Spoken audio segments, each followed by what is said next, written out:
IAS Deepak Rawat Haldwani हैराखान road का जायजा लेने निकले थे, लेकिन इस दौरान वो पहुंच गए प्राथमिक स्वास्थ्य केंद्र ओखलढुंगा में। दीपक रावत ने हाजिरी और ओपीडी रजिस्टर चेक किया तो पता चला कि डॉक्टर चंद्रा जुलाई में सिर्फ 2 दिन ही अस्पताल आए हैं, लेकिन उपस्थिति रजिस्टर में हाजिरी पूरे महीने की लगी मिली। फार्मासिस्ट जगमोहन उप्रेती ने बताया कि डॉक्टर की हाजिरी वार्ड बॉय नंदन सिंह लगाता है। जब वार्ड बॉय से पता किया तो वो घबरा गया। अस्पताल में तैनात पर्यावरण मित्र की उपस्थिति भी बेहद कम थी।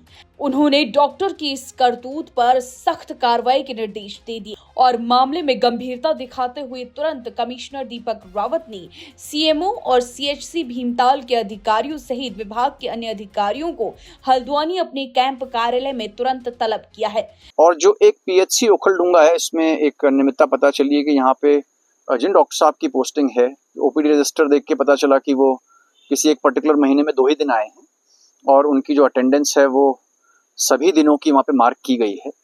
अभी जांच तो मैंने करने के लिए ऑर्डर इसमें नहीं दिए हैं। पहले मैं इनको सीएमओ साहब को और इनके जो एमओआईसी हैं इनको कल मैंने कैंप ऑफिस में बुलाया और इनसे पूछा ये क्यों हो रहा है, किस तरीके से हो रहा है। और पहाड़ के दूरस्थ क्षेत्रों में जहाँ पे कि अभी आपदा का समय भी है, इस तरह से अस्पतालों को खाली करना उचित नहीं है। अगर यहाँ पे रहने वाले डॉक्टर साहब कहीं और लगाया भी गया है तो यहाँ पे किसको लगाएगा ये देखना होगा। दूसरा, अगर वो सिग्नेचर डॉक्टर साहब के हैं ही नहीं और कोई और कर रहा है तो ये भी बड़ी अनियमितता है। ये भी अस्पताल में देखा कि जो पर्यावरण मित्र हैं वो भी 3-4 दिन ही महीने में आती हैं और अटेंडेंस उनकी भी सभी दिनों की है और इस तरह से सैलरी निकलना एक अनियमितता है और इसको जो सीनियर ऑफिसर मेडिकल डिपार्टमेंट के वो उसको देखें। तो इस संबंध में कल इनको बुलाया गया।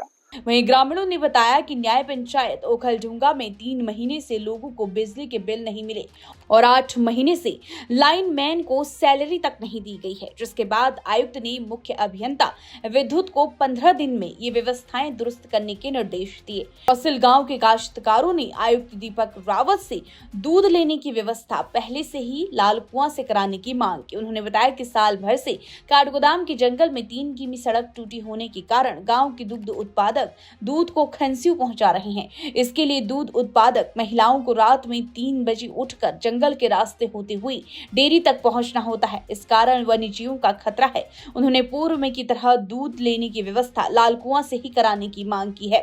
वहीं ग्रामीणों का ये भी कहना है कि हर घर में पाइपलाइनें बिछाई गई हैं, घरों में नल भी लगे हैं, लेकिन पानी की सप्लाई फिलहाल शुरू नहीं हुई है। इसके बाद आयुक्त ने ई को हर हाल में सितंबर 27 तक पेयजल आपूर्ति के निर्देश दिए हैं।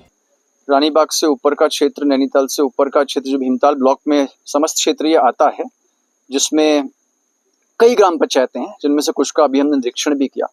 ओखलढुंगा को भी देखा, उससे पहले ग्राम पंचायतें भी देखी। तो एक तो यहाँ पे जो जल जीवन मिशन के काम है, जिसमें मुझे शिकायत मिल रही थी कि देरी से चल रहे हैं और इसका समय से मॉनिटरिंग नहीं हो रही है। इसके निर्देश दिए हैं एक तो कि यहाँ पे 27 सितंबर से पहले पानी की उपलब्धता करा दें।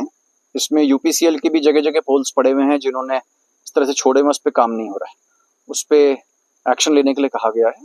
ये जो हमारा मार्ग है, जो मेन मार्ग हमारा हैराखान वाला है, इसमें आप जानते हैं कि पिछले साल से ही बहुत बड़ा स्लाइड आया हुआ है और वो स्लाइड उसको सुरक्षित भी नहीं कर सकते, वो डिपेंडेबल भी नहीं, कभी भी बड़ा स्लाइड आ सकता है।